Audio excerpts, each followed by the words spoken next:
Hey all you heroes out there, and welcome back to Hell Yeah Gaming. I am, as always, your professional protagonist with a very special guest as usual. I've got Sneakers invading my space! Oh my god!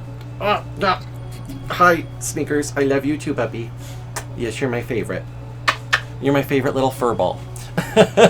But, no, for real, I do have some special guests here today for what I am going to be providing you. This is a brand new indie game that's in early access on Steam, Aqatillion! So I will allow the two of you to introduce yourselves and give a little background while I shrink my camera down. Well, hello. My name is Steve Blumenstein. I go by Maximilian Face online, and I am the lead developer on Aqatillion. And I am Ali Fellis. I go by AliCore online, and I am the co-developer of Aqatillion. Beautiful. So, why don't you let them know kind of the basis of what the game is? Well, I kind of show off some of the options in here. Like, I did want to show like some of these things that are actually pretty cool. You have, always dash, which yes, I want that on, and even a speed run mode for people that includes a timer and pace tracker. Like that's that just shows like a lot of forethought that you guys really had in like wanting to make sure that it was accessible to all types of players. Yeah, like, so I've been a fan of speedrunning for quite a while, many years, and it just came to me. It's been a couple years since we added that feature, but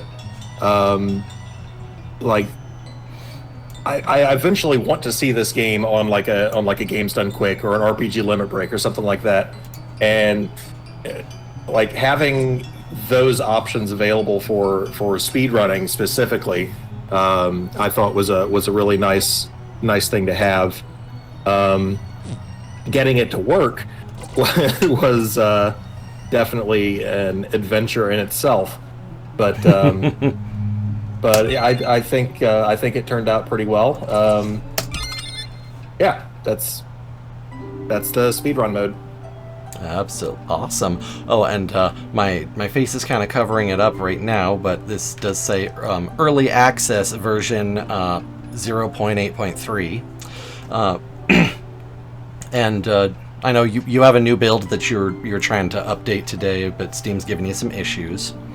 Yeah, it's for some reason it's not letting me choose the new build. The current version is 0.8.3.1. But it's not letting me select that to be available for players yet, so I'm not sure what's going on, and I'm gonna have to fix that. Oh, hopefully that's a quick and easy fix for you. Now we have here listing here in our prologue, 27th day of Teros, the year 273. Right off the bat, like that just screams medieval fantasy kind of vibe right there. Yeah. Living on a small island continent, Stenabor Florestan is a local hero. He has defended his small town against monsters many times, yet for some reason he's still level 1. Recently, however, the monsters on the island have become much more aggressive towards humans.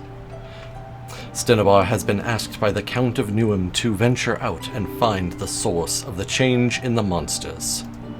The forest to the east has not been explored very much by the inhabitants of the island. Stenabor decides to begin his investigation there.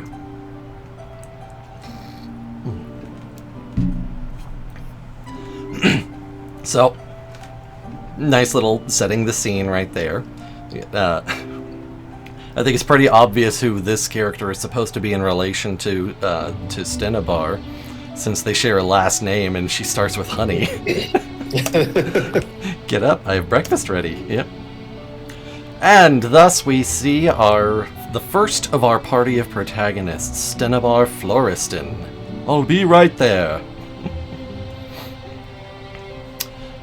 Alright. So tell us a little bit about... okay, I just went right back to bed. Screw your breakfast, honey. I'm going back to bed. I'm tired. So, go ahead and, Steve, Ali, tell us a little bit about Stenabar and kind of what sort of inspirations you had for him. Well, Stenabar is kind of your, like, I want to say default, but he's basically your traditional main character, like local hero kind of character. In the beginning, he can't do a whole lot. He's at level 1, not very powerful. Doesn't have a whole lot of spells. But as the game progresses, his character kind of develops, and he gets more abilities and more strength, and it's something that we added since the last time you played the game. Was little cutscenes that kind of expand on the relationships of the characters and gives kind of some backstory and some more personality to their character. Right, and that is when you use tents in the overworld. Which I really like. I really like those. As you can see, Stenabar starts with a short sword and nothing else. Yep. I like the description, as basic as you can get. Of course, we have kind of a standard RPG menu system here, but what I like is that you also have a quest log for showing main quests, side quests, completed, failed, even being an option in there. I don't think like a lot of RPG Maker type games really usually provide fail conditions for the most part. But what I really enjoyed was that you can go into this books section and check out the bios for the characters. Yeah, so the character bios, that was a really fun thing to put together, just to create that rich backstory for each character. Yeah, it was a lot of fun to come up with some of the stuff that went into that. Now, see, I notice as I look through Stenabar's bio here, it lists that he has a friend named Jeff. Now, yes. is that individual relevant in any particular way? He could possibly be professional protagonist. Yeah, he could possibly be one of the more important characters. Oh yes, that's critical. Now, oh, good. My wife is no longer blocking my way out. Uh-oh. All right, we got a hero's lunch because she's concerned, as any good spouse and partner should be. Now, oh, and 500 gold. So, bada boom. We could, if you know where to check, you get yourself 600 total to start with, and then you're all good to go out. We did add some flavor text to some of the items in this on this map. You can look at the teddy bear. You can look at the guest bedroom. I don't believe those were in the build that you originally played. The tombstones also now. Oh, the tombstones now as well. Okay. Now, this individual up here, who seems to be enjoying a beautiful roast pig, I think is probably the most important character. Hey, Benighted Ink. Hey, thanks for dropping by. Appreciate you coming. Hey, it's that Jeff person. Hey, and he's making lunch. Aren't you going out today? I heard the monsters are getting violent. Do you want me to come along? You know what? Yeah. You know what? Absolutely. Come with us, Jeff. Oh, actually, I have something I need to take care of. I'm not much of an adventurer anyway. I'll write a book about it, though. Interesting.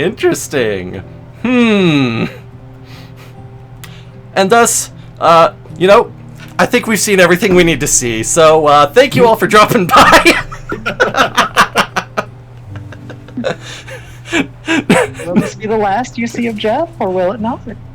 Oh, who knows? The only way to know for certain is to play the game on Steam now. Yeah, Jeff may or may not come up later in the game. You can't fake sword equality? What is that supposed to be? So, a former coworker, a good friend of mine, when we would work together, we would get so bored, and we would just come up with this random goofy stuff, and that is kind of a play on one of the things that we came up with. He was telling me when he worked at Best Buy, and there was some advertisement that said you can't fake Sony quality. Oh. Hey Ryan, yeah. Good to see you here. Thanks. And yeah, my character does look pretty accurate, as does yours. I love this is my favorite tombstone. Lowest approval rating in history carved onto his grave. Yeah, that's that poor guy. That's how you know they hated him. Never have seen those initials before. Taken off benighted. All right, well, thanks for dropping in. Have a fantastic night. Now we got a librarian named Matthew, who is apparently, quite cantankerous, a little irritated, but doesn't have any books on monsters, even though he's got this huge ass library. There are some really good books here, though. There's nothing interesting there.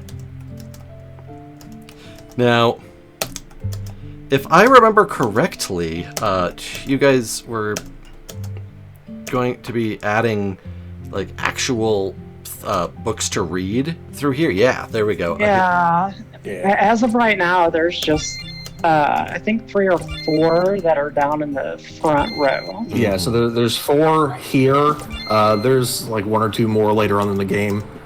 We do plan on having more at some point, but the 3 the History of Newhams and the Foundation, that's pretty much all of the entire world history of Nyria. Yeah. The timekeeping, they stay in your books, so you don't have to actually read them right now if you don't want. Yeah, I don't want to take up any time that would be better put to actually showing the game itself off. But the Timekeeping Council, I wonder if that has any relevance. None whatsoever. None. Now, here's a question. Why is rum so goddamn expensive? It's well, you've got ale and stout, which are like beers, and then you have wine, which is a little bit of a stronger spirit, and then rum is a very much stronger spirit. That was, I guess, the thought process there. Why it's so expensive compared to the amount of money you're gonna have here? I don't have a good answer for that. Captain Jack Sparrow is very disappointed. But it heals 2,000 HP, so it's not like it's a bad deal. But yeah, you're not even gonna have 2,000 HP by the time you finish this part of the game. Oh yeah, absolutely not. Now we got ourselves a church here, and since I've already been playing this on my own time, the achievements are already gonna be popped up. No one's gonna be able to see it here, but the achievement that pops up here, as soon as I saw it, I was like, oh, I love that. Yes. The right man in the wrong place. Oh, hello, Stenabar. I'm sorry, do I know you? Yes and no. You'll understand soon enough. And then he just walks into the shrine and is gone. He tends to do that. The Traveler is a very interesting character. I originally put him in there as like a gag. It's kind of a random side character, maybe a super boss later on. He is the implications of his character are now just it's just unfathomable. Essentially the most important character in this game. He may be the most important character in any game. Any game. You added a horse sound here. That's fun. Yep. And then of course you could climb up the vines. So cute little shortcut there. But oh no, who put this wood here? I can't go anywhere. But yeah, the first time that I played through this in your early build, the instant I saw the Traveler, I said, "That's the G-Man. It's the G-Man from Half-Life right there." So he takes a lot of inspiration from the G-Man, hence the achievement name.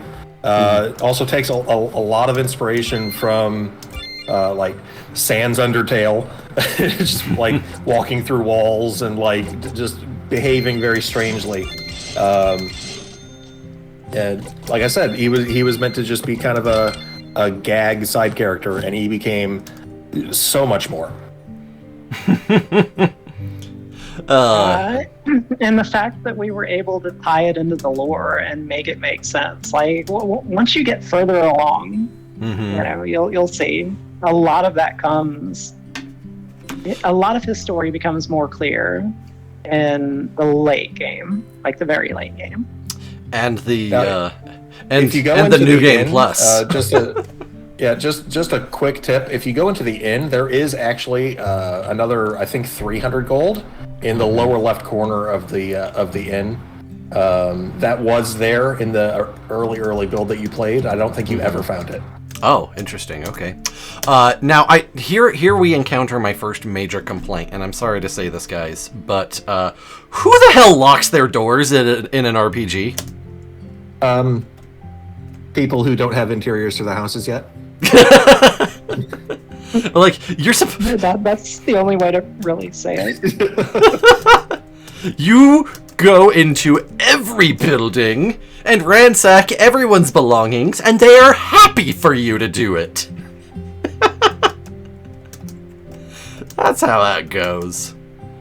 So, if you stand on the lower little stool there and look to the left, that's where that gold is. Oh, that is a secret. There's like no indication of that whatsoever. Okay.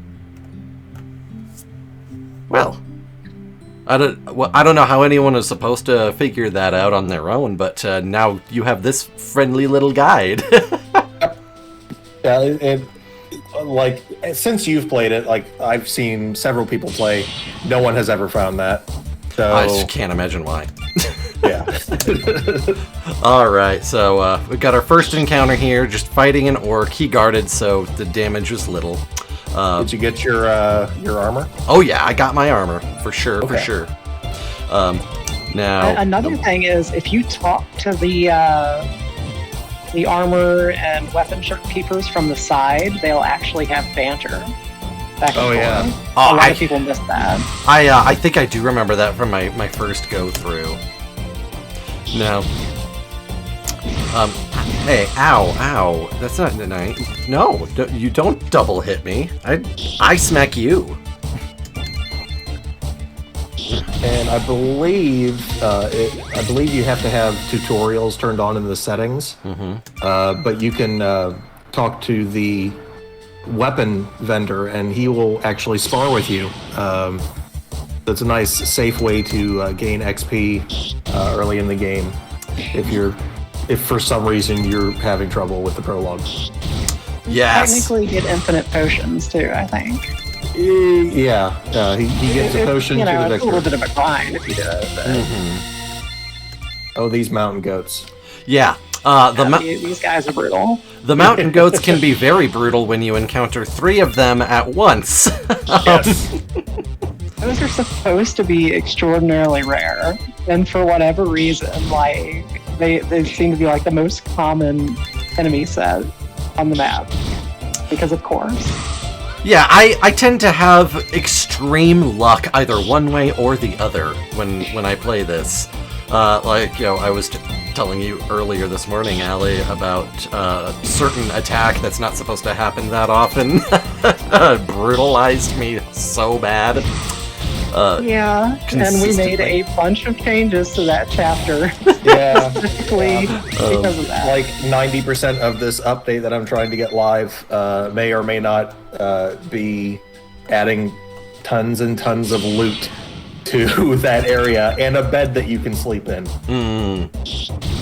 Yeah, because that soft locked me, unfortunately, which was joyful, but this is, you know, all part of the development process.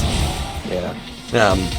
Of course, you see, I'm doing a little bit of grinding here, but I don't want to spend too much time doing that, so that we can show off more. But the one thing that always jumps out at me is, you know, your party have, you know, they have sprites, whereas all of the enemies have they have custom artwork instead, and that creates a big clash of style. Can you tell me, like, kind of what led to that process there? Well, neither of us are really artists, so the character sprites are basically generated within the RPG Maker program, and the enemy sprites were actually part of a library, an open library of monster sprites made specifically for RPG Maker games, made by a person named, I believe, Akashix. The Akashix Librarium is where most of the monster sprites come from. Mm-hmm. I love their art style. I feel like it works with, for the most part, it works with the aesthetic of the game, but unfortunately it just doesn't really connect with the character sprites as much. So it's primarily something that came out as a result of lacking certain skills or resources then? Yeah. Okay. Well, that certainly explains, but I do agree that I think that it still ends up working pretty well and looking just fine. We got our first slime, and it's a big slime instead of the little baby slimes. Yeah, if you forgot your armor, big slimes could be real trouble. Yes, they can.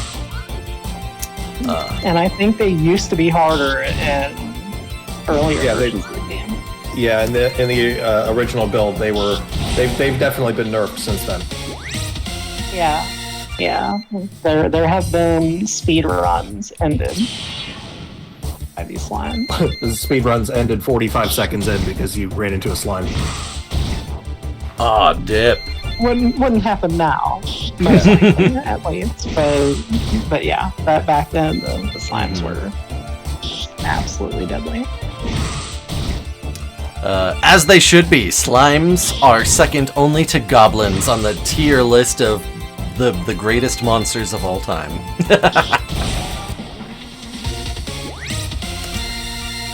Oh, we should put goblins in the game. Now, if you do, be very careful on how you treat them, because I am a goblins' rights activist. Oh, okay. And I mean that sincerely, like, oh hey, there we go, we got the baby slimes now. Goblins are by far my favorite fantasy race. I have, studied them extensively, both, like in all these different fantasy works and in the Celtic mythologies and all the inspirations. And goblins are just like bar none fantasy species all me. I love them so much, and I hate how they get such a bad reputation and how they're often treated in a lot of modern properties. I don't know if you're familiar with Dimension 20, but in the their first campaign, the D&D campaign, one of the characters is a goblin detective. Ooh. Yeah, played by Zach Oyama, and he is probably my favorite character in that campaign. I've heard of Dimension 20, but oh, hey, we got our first spell, Fireball. I've heard of them, but never actually watched any of it. I don't really tend to watch that many actual plays. There's just kind of a couple that I follow, because, I mean, they're kind of a big-time sink. Yeah. Now, this is one of my favorite little interactions. You poor man, you've been here for quite some time. What's that shining? Found a ring! Maybe I should just leave this here. You put the ring back. Why?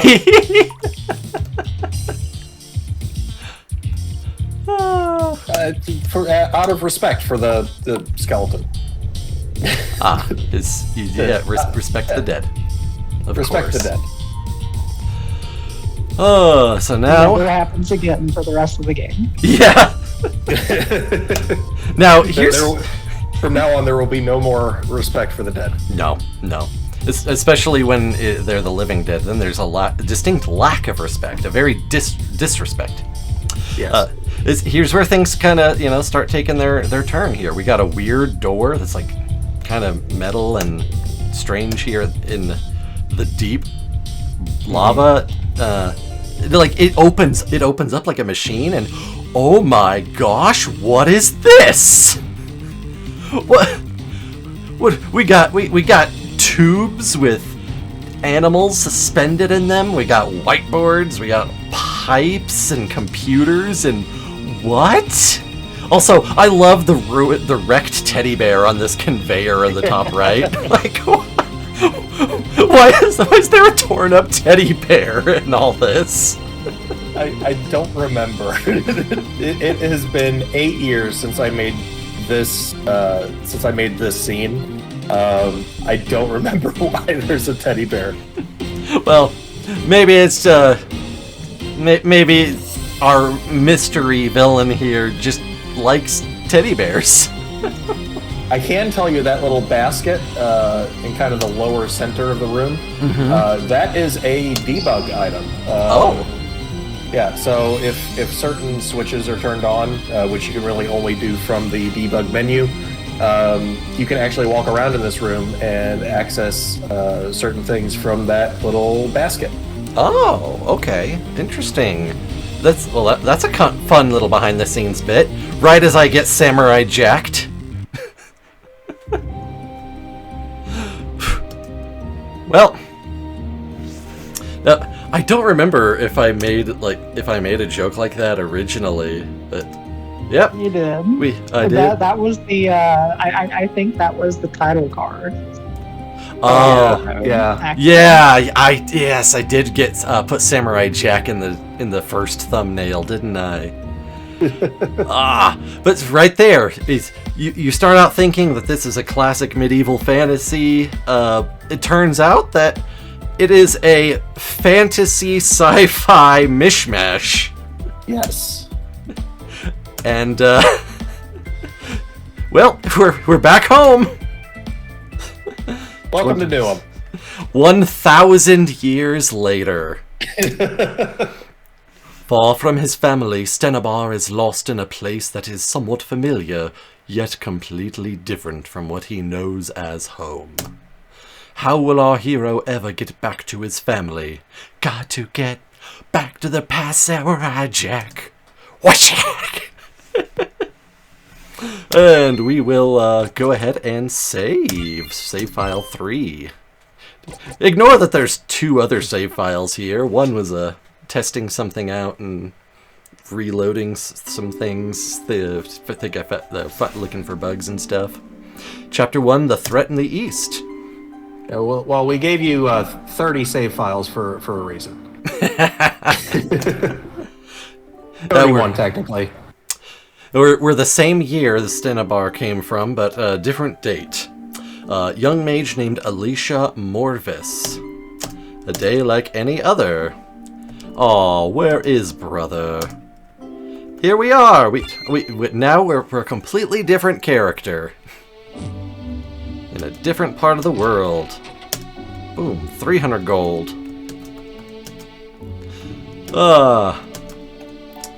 Now, a running theme is always check the cabinet.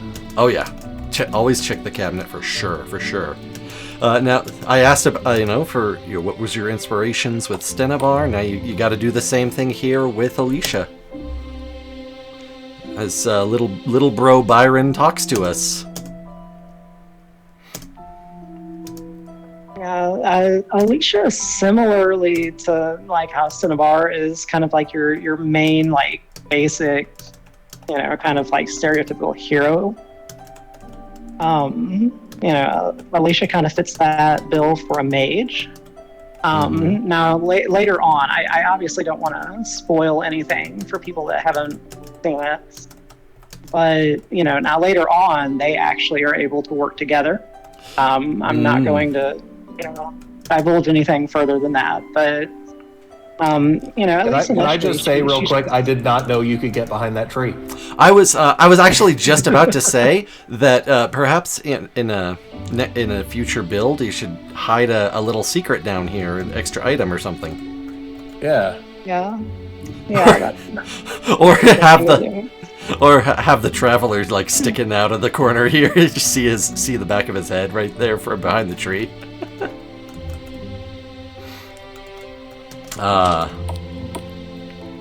Now, what if... I'm sorry I interrupted you, Allie. Go ahead. But yeah, like I was saying with Alicia, she's essentially kind of like that foil to Stennabar. Stennabar, he does have some magic. He's got his magic. He's got his swordsman skills. Mm-hmm. Whereas Alicia, for the most part, is just like a pure mage. So if you need elemental damage done, you usually turn to her. Mirror, mirror on the wall, who's the fairest mage of all? Each member of the party does kind of have like their own role that they take. There is some crossover between some of them, but they each kind of like do their own thing. But yeah, she's kind of whereas Stennabar, at least early on, is kind of a little aloof. He's just he's out there doing his business. Mm-hmm. Alicia is more like a little bit on the like theory and naive side. And you do see them grow as characters over time. But that's one thing that we wanted to kind of really set.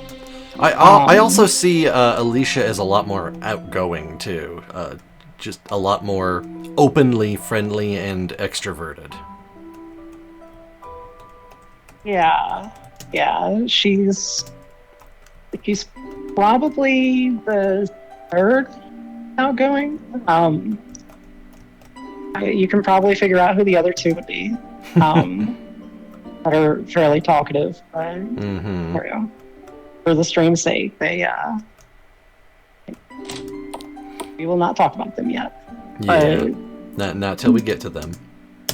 Yeah, she's pretty outgoing. Now, Stennabar does get to that point. He does evolve over time. You'll get to see kind of how his character opens up. And it kind of happens with every character. Certainly. And just once again, you'll see those once you get there. Like my favorite. She was just supposed to be. Yeah, my favorite character growth arc is somebody who's currently on the screen right now. Yes. But Let's see. Oh, it's they're closed today. Can't go pray. Now, I will never not laugh that the leader of this village is named Mayor. The village elder is so he's like Mayor. Well, I mean, it's hard to convey in text without voice acting. I had always, I mean, I eventually just started calling him Mayor, but initially he was supposed to be like Meyer. Ah, okay, Meyer. That, I mean, I can see that, but traditional, like, you know, English speaking, you're like, everyone's gonna see that and go, oh, that's Mayor. Yeah. Well, we can write it into the lore that his name was the inspiration for the title. Ha! That would be cute. And of course, his assistant, Jerred. Now, I notice in Stenabar's bio, it said, you know, his two friends, Jeff, and Jerred, but that's Jerred spelled differently from this Jerred. Yes. The other Jerred spelled differently was actually renamed fairly recently, and we forgot to change that in the character bio. So that character's name is now Matthew. Oh, okay. So the librarian. Yes. Okay, and I take it that the reason that he was renamed, just going off of the spelling of that name, is because of a certain controversy that happened a few months ago. Possibly, but also we renamed him Matthew in honor of Matthew Patrick, who recently retired from Game Theory. Oh, Matt Pat! Oh, man. Oh, why'd you have to make me sad all over again? He's not really gone. I know. I watch GT Live every Monday, Wednesday, Friday. Oh boy, that I do love all four of the new directors and hosts. They all do great. Oh yeah. Now, let's see here. We have only 300 gold here right now, and just got a shiny new staff. Now, is there one of the else? houses that was locked earlier, now that soothsayer left Mayor's house, her door is unlocked now. Oh, okay. So, oh, I guess there it is. I never knew that. Hello, soothsayer. Oak rod. Okay. Well, I mean, that's going to become that's going to be outdated here very quickly, but But it is better than the staff that you have. Yeah, no, that's this okay. chapter. We might need to slow down because like there's like 4 rods in this chapter alone. Yeah. You've got the Yeah. staff, the oak rod, the enchanted cane, and Icadel staff, all in this chapter. So yeah, we should probably kind of space her equipment out a little bit. Yeah, I was thinking the same, but also the Aqatillion is, you know, that one is better than like even some others that show up afterwards too. So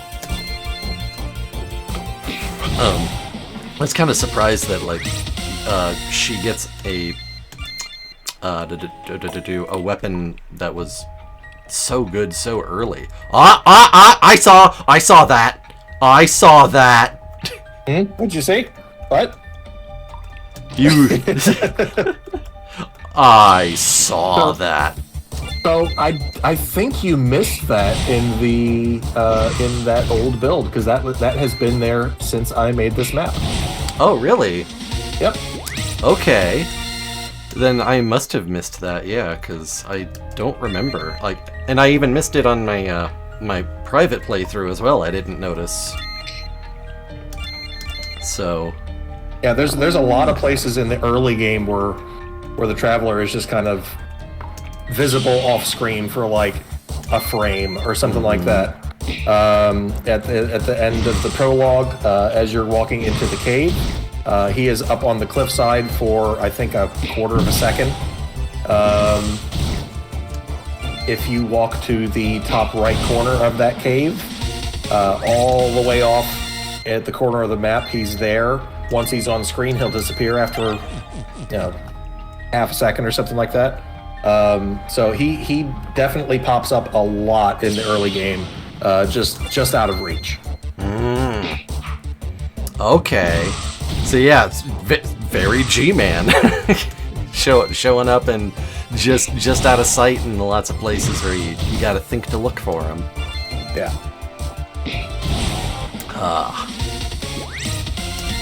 I definitely I definitely enjoy that. It's like a little Easter egg hunt, little scavenger hunt. Now, there are some other secrets that have been added since you played. Yeah, like when you do fight Aqatillion, you might want to check his room before you actually talk to him. Yes. Ah. You don't say. You will want to thoroughly check that. Okay. That was a big yawn there, Pupper. Was that audible to you guys? I didn't hear it. Ah. Yeah, I didn't either. Nah, Sneakers just gave a big oh dear. Oh god! Oh god! Hi! Hello! Just because I talk about you doesn't mean... Oh boy, oh no. Alright, well, this is now the dog hour. Hi. Yes, I love you too. I love you too. Oh god, okay, you're licking my headphones right off my face. Oh, Sneaky, I love you too. No biting. Mwah. You're a good boy. You're a good boy, yes you are. Yeah, if my dog did that, I wouldn't be able to continue to stream. My dog is a Saint Bernard, so she's quite a bit bigger than your buddy there. Yeah, they're big boys. Yep. Oh. She is actually named after one of the characters in the game. Oh, okay. Which? Arya. Arya. I'm trying to remember who that is.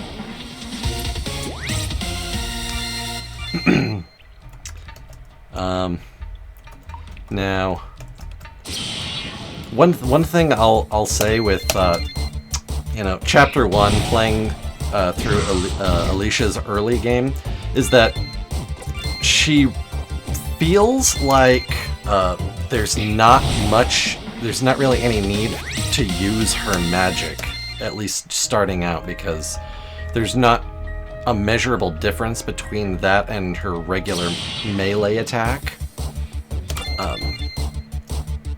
So like she can just, one hit bap these bats on the head with the rod and then be done with it. Like, so why would I play into her being a mage and use her mana when regular attacks are doing just fine, sort of thing? Yeah. Yeah, she really doesn't develop so much as a mage for a couple of levels. I would definitely recommend using magic against this mini boss. Yeah, for most standard enemies, just bopping them on the head is good enough. At least for the early game. Yeah. Now, here we go. Bam, bam, bam, bam, bam. Hard rock, yeah. Let's fireball this guy. And apparently this ogre's a mage too, since he's throwing electricity around.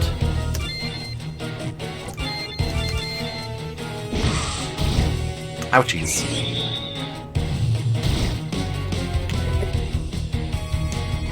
Now, I believe in the build that you played originally, the move Mend, I don't think it actually had a cost. No, it didn't. Yeah, it does, but it's very small. It's like 5 EP. Yeah, but it also heals a very small amount as well.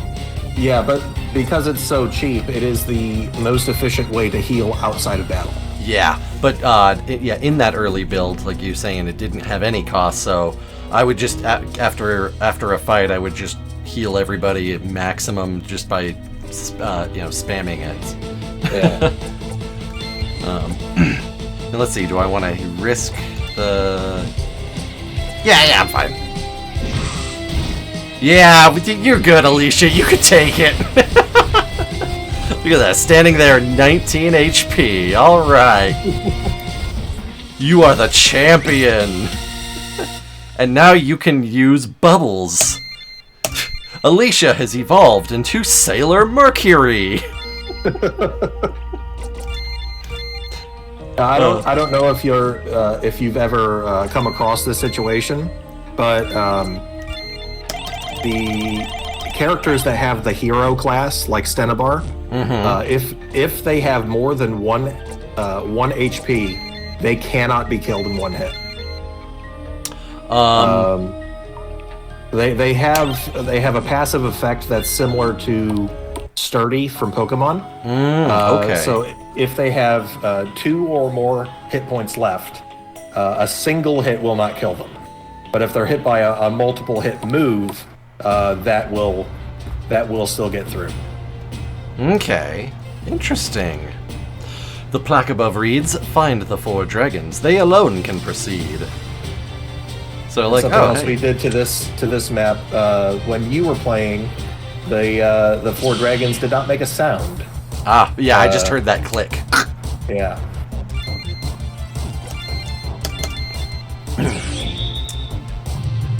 Fireball! Ouchies. Bop! I love the... It's just hilarious to me, the sheer size discrepancy between our heroes' little... Oh boy, brain stopped braining for a minute. Hold on, I got this. Give me a minute. Brain gonna... Nope, I lost it. The size difference between, the enemies and our characters just makes me laugh so much. Oh.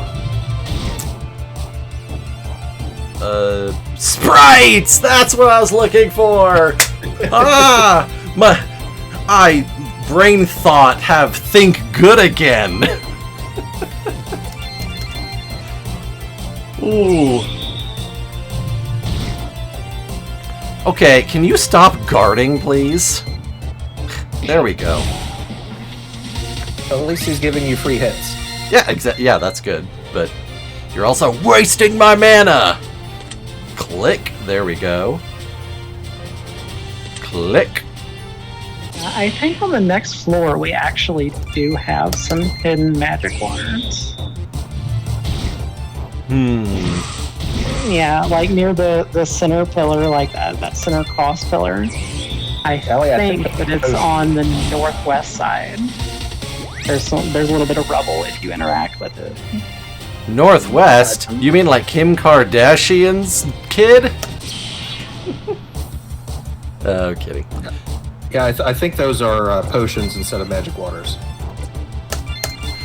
It's a mimic! Still free stuff, though. Yeah. Either way. I don't know, I could be wrong. It has been quite a while since I was on this map.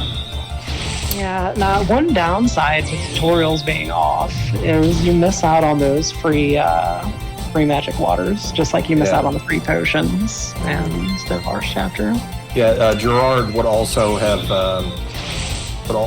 battled with you for some free stuff back in Mayor's house.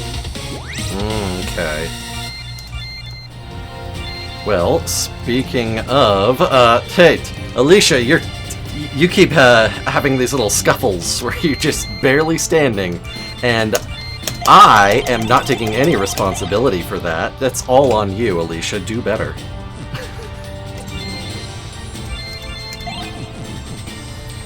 What do you mean I'm the one making the decisions not to heal you? No, that's not.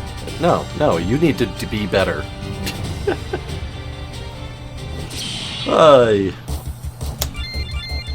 So, I'm a loot goblin.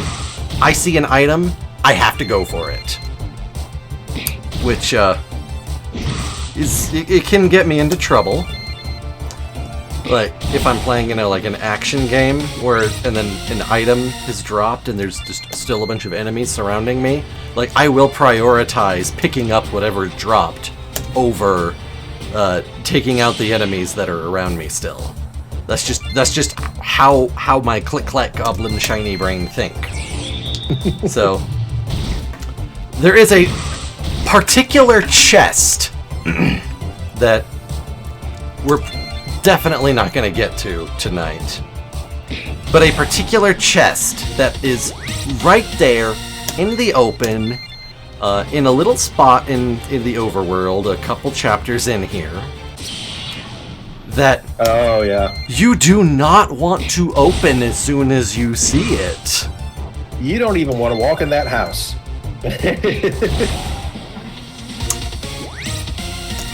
And I have to ask, why would you put it so out there in the open? So, because it's a secret. You're trying to Dark Souls it? That rubble there. Yeah, so the first time you come across that house, you open up that chest, and it's a shirt, which is worthless. It's completely useless. But if you walk past it, I'll come back to that later. You can change that into something much better. Possibly the most broken item in the game, from a gameplay perspective. Especially when that item is given to my favorite character. Yes, your favorite character plus that item, that character becomes pretty much unstoppable.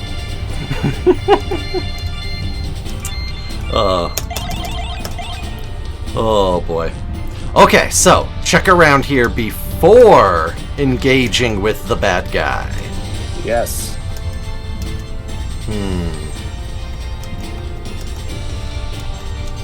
Let's see. Huh. I can't really guide you because of the stream delay, but... Aha! There we go. Hey!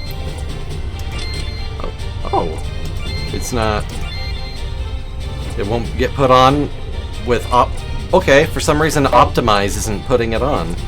Yeah, so we had Optimize doesn't to... work with accessories. Yeah, we had to remove the ability to optimize accessories because Optimize just wasn't selecting accessories that were objectively better. It had more than one. It was bump to basing them on the was- stats. Yeah. Interesting. Now, of all the main villains in the game, I gotta say, Aqatillion is definitely, I think, has my favorite design. And I know I pointed this out in my original playthrough, but he's definitely got the Sheikah eye on his hood. It is definitely a very similar symbol, yes. That is not intentional. It's really cool, and I did also notice, and I kind of smiled a lot when you pointed it out in your video. But yeah, it's there. It's very reminiscent of the Sheikah design. It is completely coincidental, you're telling me? Completely coincidental. He is not a Sheikah, he is an elf.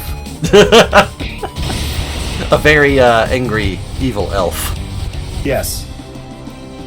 Alright, well, that magic ring, I think, was a huge help in making that a lot easier. And now Aqatilion's staff is going to make Alicia broken for a little bit. The tower's collapsing, and we gotta jump in. Woof! We got ourselves a helpful little date that popped up in the upper left now. So, Alicia doesn't know, but we as the player, if you're paying attention to the little, to the upper left, now know that, hey, now she's been samurai jacked as well. which leads into, I guess, this cave right here on the... Yes. Oh, that cave bothered me so much the other night. So, you can get to it in Chapter 4 once you have the boat. But if you neglect to get it in Chapter 4, once you have the airship, it's gone. That cave entrance gets destroyed when another major landmark in the world gets destroyed, as well as a few other cave entrances. They just collapse in.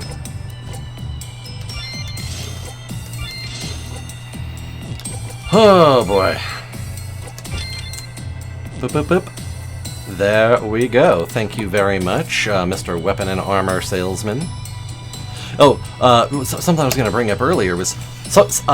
one thing that I really enjoy is that almost, not all, but almost every NPC has an actual name when you talk to them, even if they just have a nothing line. And we may change that. Yeah, Allie was just bringing up that having like just random folks named like man, woman, elf might be a better approach, just because so many names, it would be hard to keep track of who you're actually looking for particular quests. Yeah, so what we're thinking is, only naming people that are either main story or side quest relevant. Really? But I am really attached to some of the names we've come up with. There is a particular character in Newham called Cathal Memes. Yeah, but he's story relevant. Well, yeah, we ended up making him story relevant. Even though it's brief, like even the ones that are just briefly there, if they play a role in an actual like story cutscene, they'll be named. Or a side quest, of course. Yeah. Of course, the best name that you came up with clearly was Jeff. Oh no, I don't. I got to agree. He's just actually one of the best names that we came up with, aside from Jeff, was actually in one of the books in the history of Newham. And I don't know if you want to read that off stream. But I assure you, it is an actual historical name. But it's the best name. oh dear. But, yeah, so we had like a medieval name generator because we were just like storyboarding ideas for the books and whatever. And this name came up, and like there were actually people with this name, not this complete name, but the funny part of this name, and so we just had to include it because it was so funny. Yeah, we legit laughed for like a half hour. Oh boy! It was like immediate. As soon as it popped up on the screen, Steve just like, well, there it is. That's the one. Like we can't not use this. It's gold. It is. It is the most golden name. Did you actually like interact with the books? Because if you did, they should be in your book list. Yeah. I can't remember if it's History of Newham 1 or 2. I'm wanting to say it's the second one. Yeah, it's one of the earlier ones. I did not interact with the books. No, I didn't want to like mash through it all. But when I have the chance, I will. And hopefully get to see... Oh, now, this guy, I remember making so many J. Jonah Jameson jokes. He's a goofy cigar. He just has that get me pictures of Spider-Man look about him. But he looks like he would be kind of a grumpy Gus sort of character, Gregor here. But he's actually one of the more friendly people. Yeah, he's like the coolest guy. So a lot of inspiration for this character, not that he has a huge role, was actually my boss at the time. His name was Richard, and he pretty much didn't look just like this, but he gave this kind of he had this kind of air about him, where he was like a big, grumpy, kind of gruff guy, but he genuinely cared about his people. He genuinely cared. He was a really, really cool guy. I miss him dearly. I haven't seen him in years. Oh man. And see, he's right here. He's like, I'll let you use my personal boat for as long as you'll need. Like, just random stranger shows up. Bring it back in one piece. Make sure you bring it back in one piece. Yeah, I don't think I didn't see the name of that quest.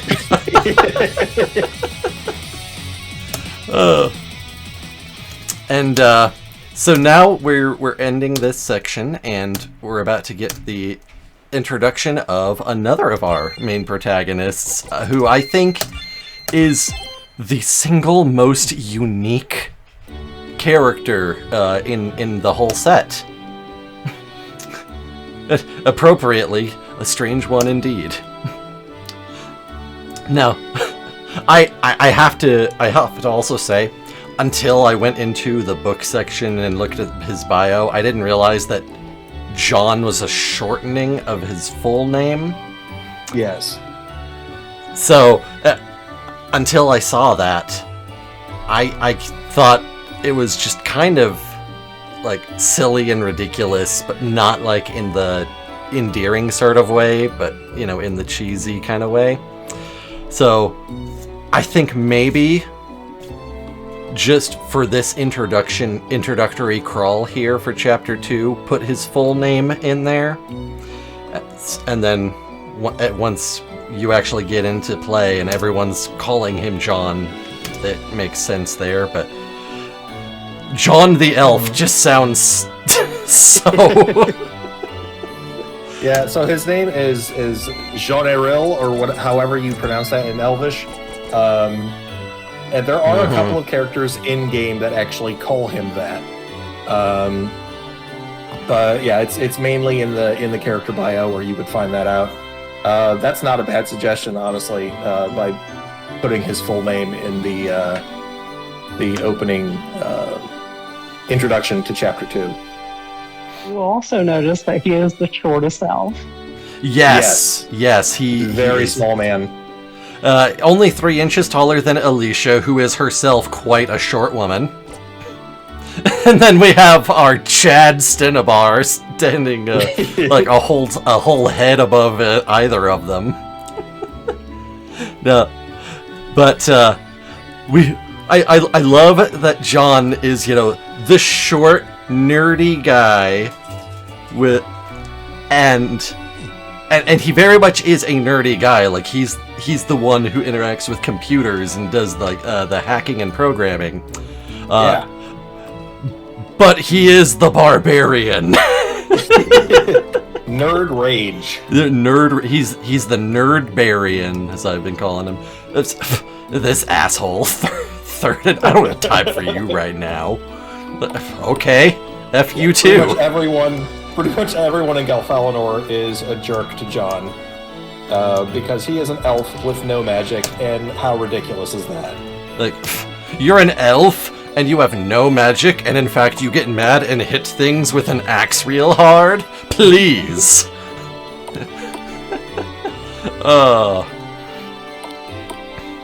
So, yeah, one of our, such a unique character. I kinda love that.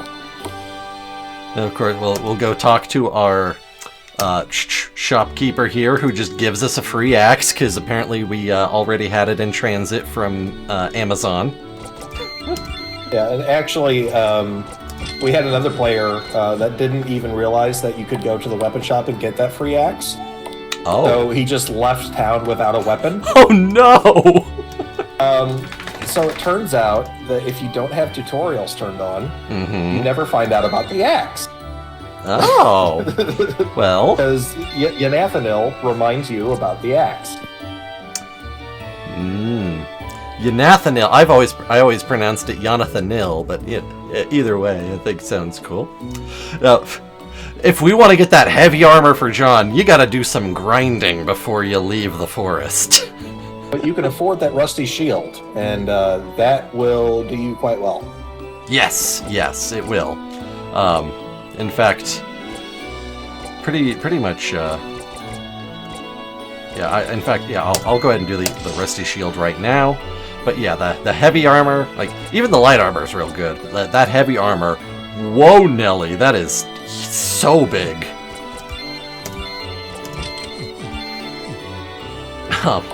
And yeah, if you want to make John, who is actually, for being like a barbarian, also very squishy. Yes. Like very much a glass cannon type of character. He can output tons of damage with his rage moves and flail and all this other stuff, but he can't take hits, especially magic hits. Mm-hmm.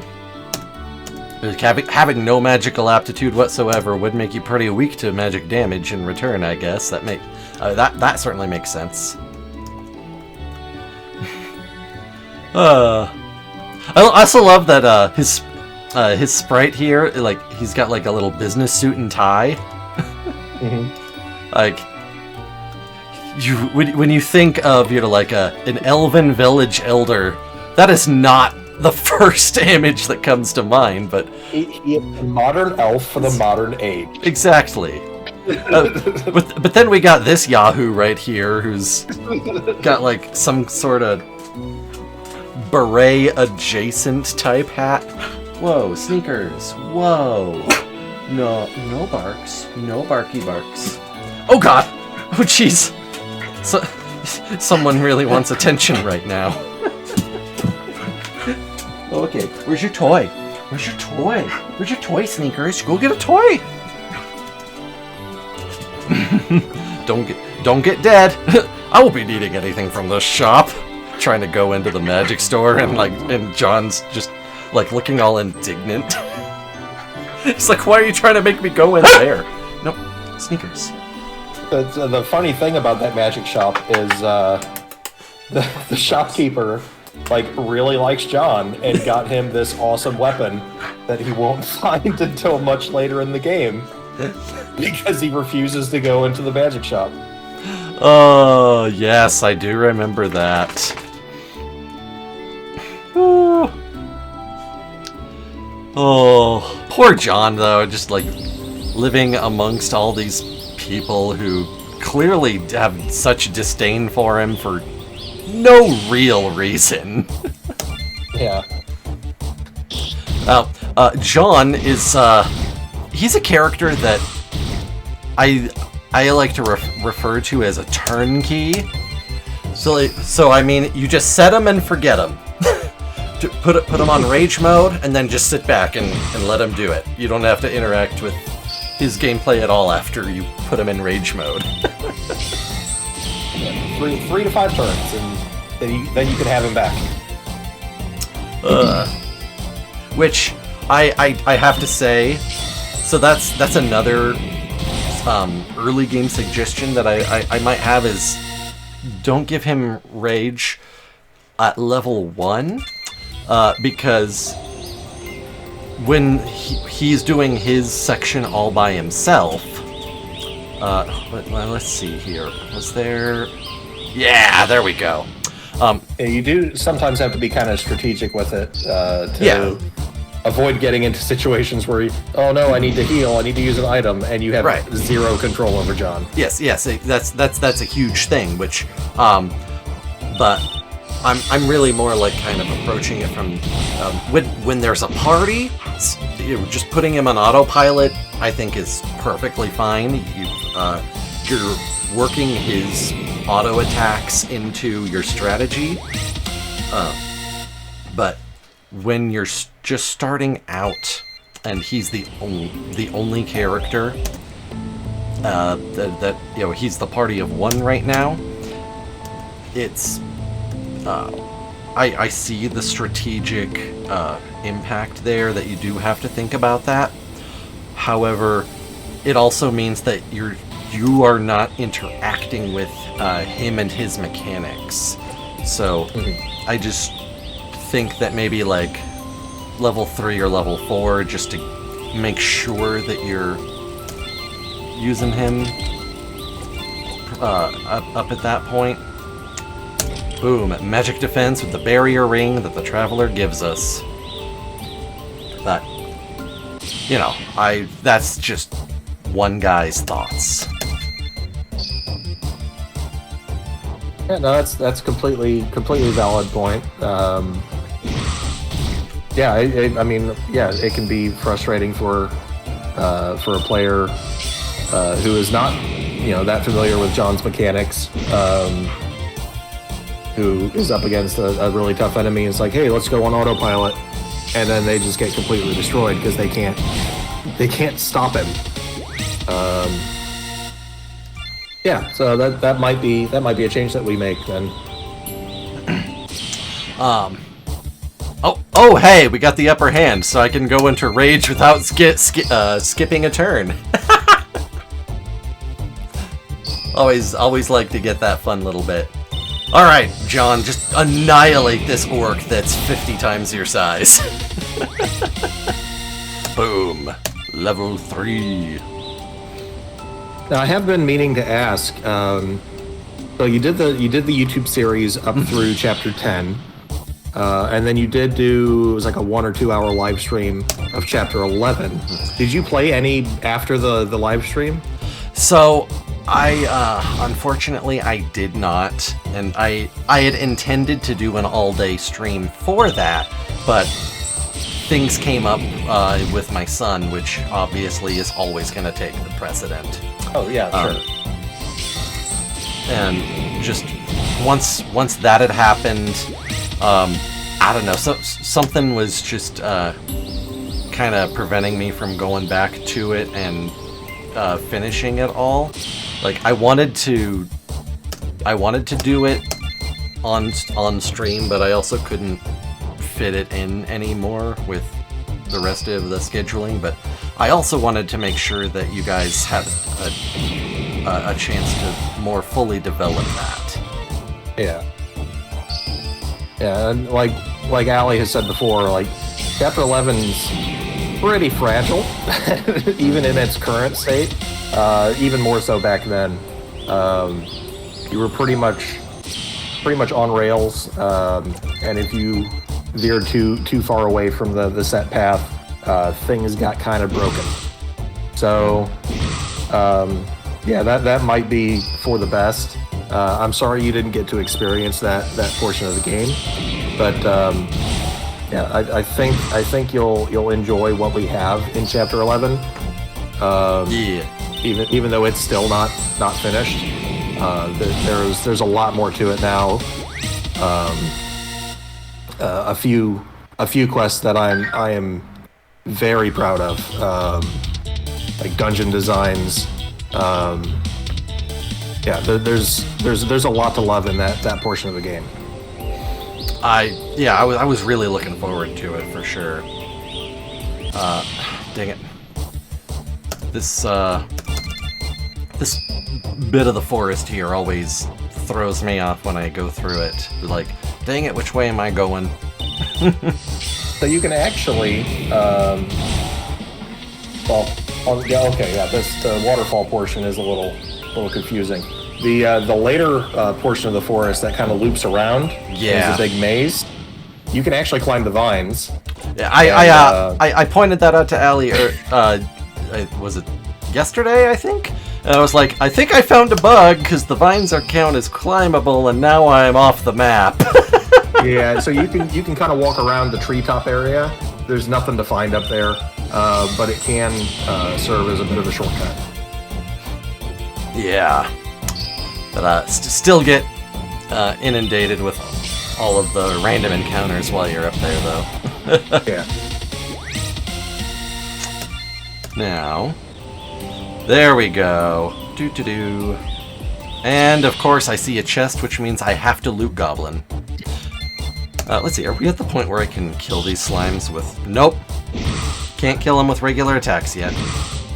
But not taking any hits because of that rusty shield. Yay. You said that there was a player who completely missed the free axe and came out no weapons. Yes. How he did eventually? He was saving up a bunch of money to try and buy a weapon, and then he went back into the shop and he's like, "Oh." What does John's damage output look like unarmed? Not great. Not great. Yeah. Oh, that must have been so frustrating. Oh. Okay, now these bats better go down in one hit. Oh, well. I have to actually hit to be able to test that. There we go, yeah.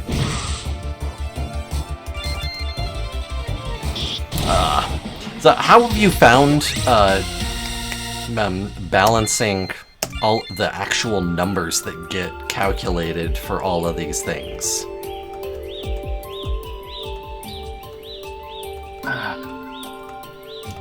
I mean, it's a lot of trial and error. Like right now, where you're taking absolutely zero damage because you happen to have picked up the rusty shield.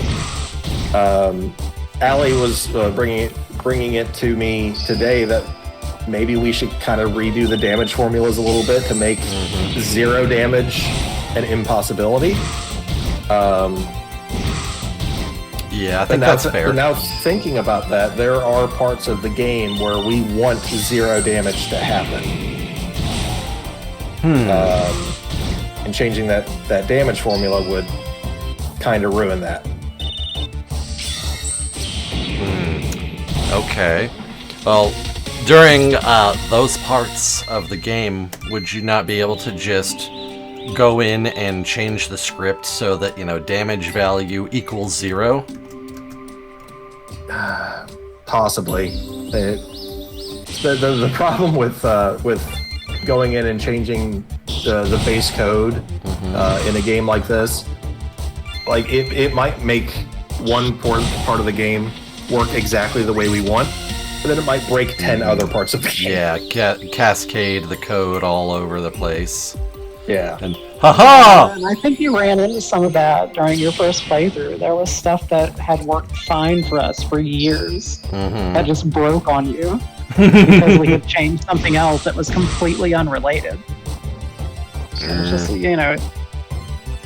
or a specific bug would be pointed out, we would fix it, and then a later beta tester that was playing on a later build, after it had been fixed and tested and everything, would then run into the same bug. Oh yeah, that's frustrating. Like a bug that we definitely fixed and tested, and like it's completely fixed, it's gone, and then it just crops up again in the exact same way in a later build. Ugh, God, I can't imagine how frustrating that has to be. Well, I can't imagine actually, and the answer is very. So, I've just been kind of going on autopilot, like killing all of these enemies as they pop up without really paying them much mind or attention. But next time one of these weird ones pops up, let's talk about them. Oh, hey, the perfect example. So we got a hornet. That looks a little bit bigger than you'd expect a hornet to be.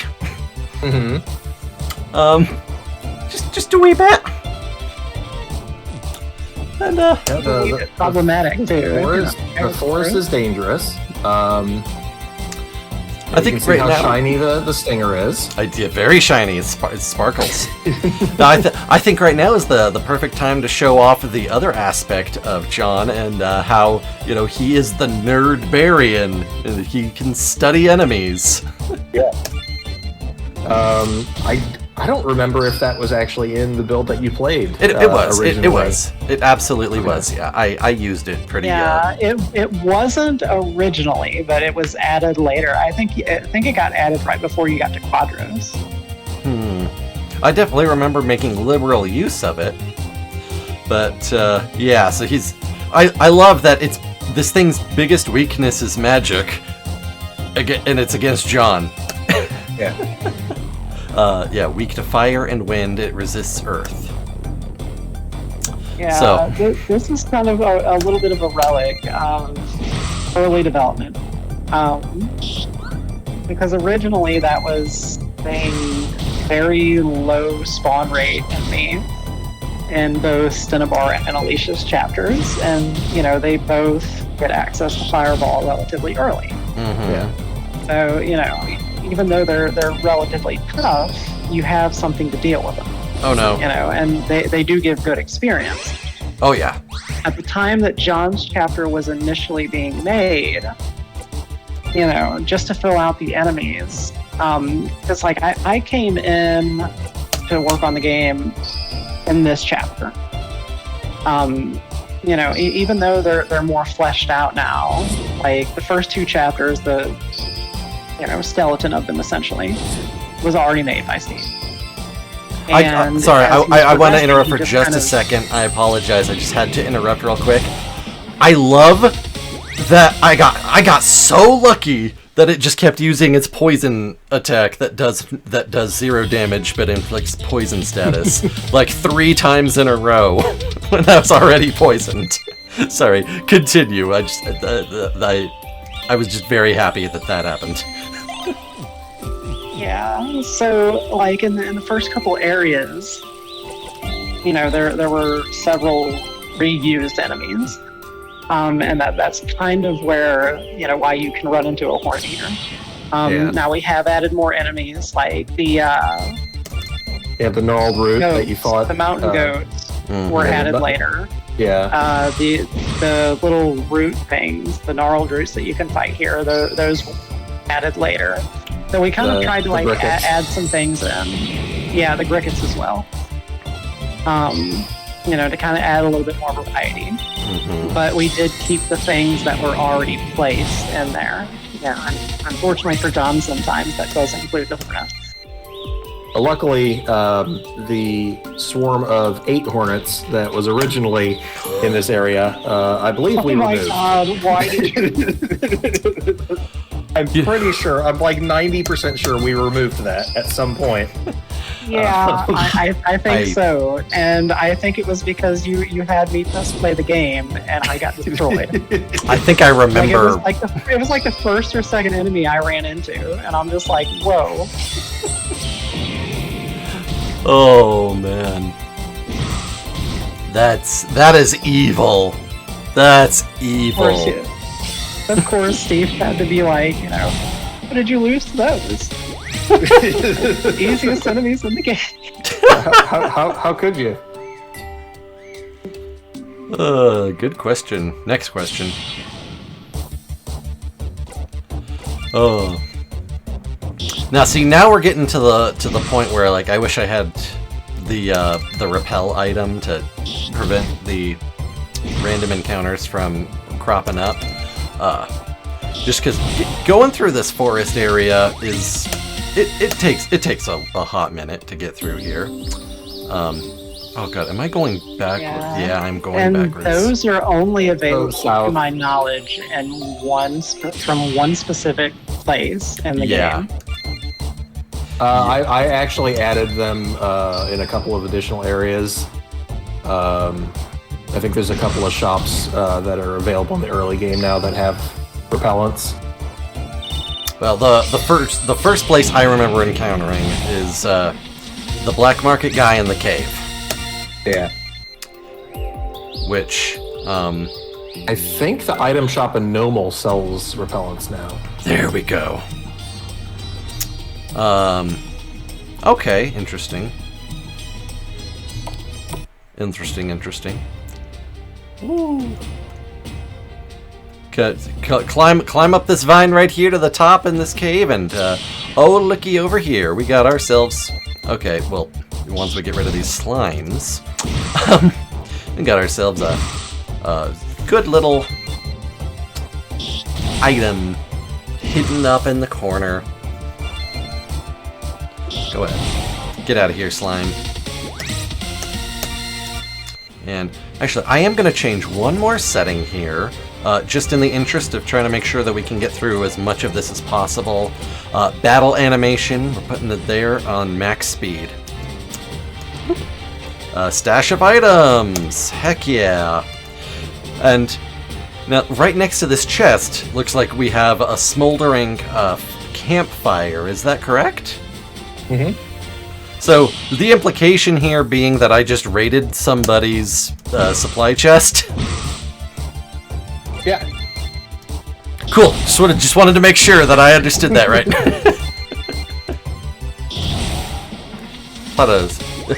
I thought I was the noble elf John Poem, not the bandit chief Bullettooth. Well, the fire was out, so they've clearly moved on. Oh, they didn't need that. They didn't need that chest. Clearly. Oh, right, I should actually put that rusty helm on that I just got. That would probably be helpful. Boop. There we go. And now, John is even more beefy and does more damage with the tomahawk. Yeah, it's really interesting that he's such a defensive powerhouse in his own chapter for like the first half of it. Mm-hmm. And then later in the game, he is just so squishy. Oh, yeah. Like, so vulnerable to everything. Everything, yes. He's more squishy than Alicia, who's supposed to be a squishy mage. And he's more squishy than Mika? Which is... That's a thing. Man, no. Okay, can we actually hit someone now? Thank you. Yeah, I think the only one that might be squishier than him, overall at least, is Friends. Friends. The best character. I vaguely remember, but I don't think I used that person. But by the time they came up, I also was pretty set on the party format that I liked. Yeah, I don't know if we had I think you actually were using the meta party, even though we didn't actually tell you what the meta party was. Yeah. Now, something that we did add, and I don't know if it was in the build that you played, the overworld music is dependent on the character in the first slot. Oh, okay, that's pretty cool. That's just a nice little extra touch. And every character has their own overworld theme. Yeah. Very nice. See, it's the little touches like that let you know that, despite everything, being your first attempt at making a full-size game, the little flubs and the design decisions that someone more experienced would say is, not optimal. Those are the things that show that it really is like a special labor of love that you really are putting everything into, and it shows. It really does show, and lets you look past a lot of the less polished aspects.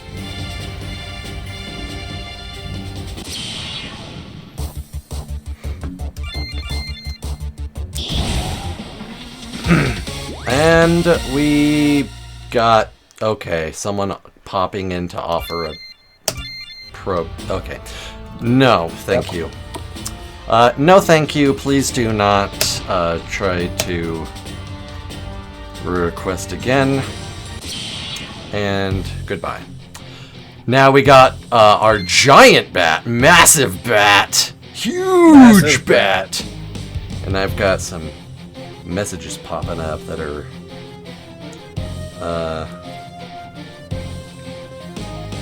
I'm still alive. Boop. Yep. Okay, now then, the question here, since I just started this in with like half health, do I want to heal? Do I want to rage? Don't have enough TP yet to do Bide, our brand new ability. Let's see here. Let's just rage it anyway. Let's see what happens. Come on. What's the word? Yeah, 29 damage, please. Please. Yeah, so Bide is an interesting it's an interesting move. Obviously based on the move from Pokemon. The way it works, it kind of bypasses armor. Like particularly in a certain boss fight later in the game, where the boss has a memory armor, where you can't use the same move twice against him. Bide completely bypasses that. It does not register that you actually hit him with that move. So you are able to use that multiple times. And because that boss does massive damage, as long as you can keep John alive, that is a good way to get damage in on that boss. Okay. Interesting. Very interesting. Now, before I talk to the professor here, I want to actually look around and such, because if I remember right from playing this on my own time a few nights ago, as soon as you talk to him, you're just kind of locked in. So we actually used a very similar, almost identical map to this one for a later part of the game that has a bunch of hidden money all over the place. This particular map does not have that. But this is a very nice mansion. Yeah. Now, wouldn't it be funny if you could just step on this and and get warped right into it without the professor engaging anything? I don't remember. Did he get the game over here in the YouTube video? I did. You did. Okay. I can't remember. I got the special game over here. There are a few special game overs in the game. Okay, so before we get into this, let's do a heal and a save. Alright, don't be alarmed by my appearance. Jendar Moranen says, now, was he supposed to be, before his transformation, was he supposed to be human, elf, or something else? He is an elf, and there is a side quest later on in the game where you can restore him to his elven form. Oh, that's right. I do think I did that. Depending on when you take that quest, the outcome can be different. Yeah. Okay. This is a teleporter. So that's an example of one of the branching quests we have in the game. Alright. Good deal. So, we are now gonna go teleport to Namal through this whole thing, and yes, we are good to go. Let's do it. Take this communicator. Nothing's gonna go wrong here. Hey, Kieran, thank you for coming in. Right, I know you can't message in the chat, but appreciate you popping in here. I've got the creators with me right here. Now, hello. Let's adjust this. Bada-boom. Destination coordinates. And teleport me, my demonic elven friend. Boop! Except, we're not actually. Oh no, we're not there! Are you okay? Something happened to the teleporter. It's all purple? Now, when I first read this line, I couldn't help but just remember Yu-Gi-Oh! The Abridged series, The Purple Realm! I'll send you to the Shadow Realm! You mean the Purple Realm?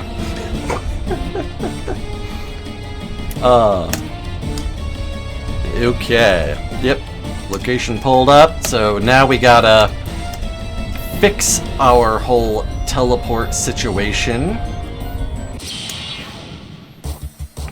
And we got ourselves voidlings. Ooh. I just love this background. Like, it just feels very outer spacey, kind of nebula sort of thing. Okay, Sneakers, puppy.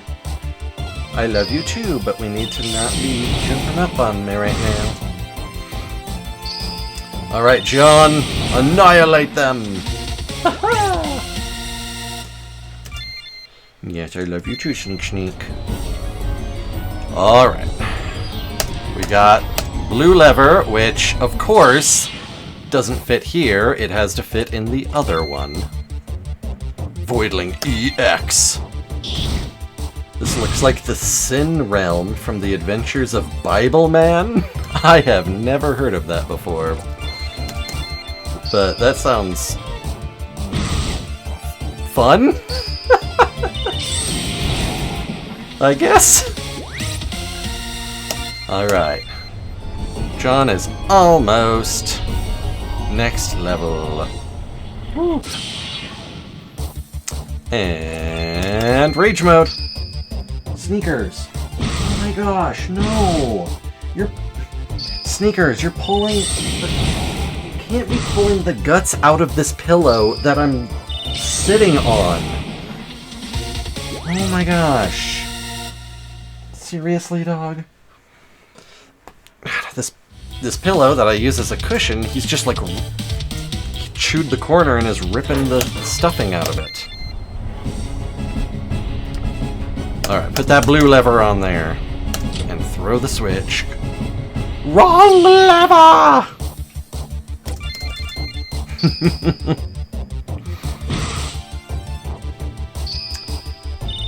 Now, what kind of brought about, this whole void space and the voidlings in it? Well, I think what I was kind of going for was kind of something similar to Zen from Half-Life, where like in order for the teleporter to work, it's got to swing around this void dimension. Okay, it's a very early type of teleportation.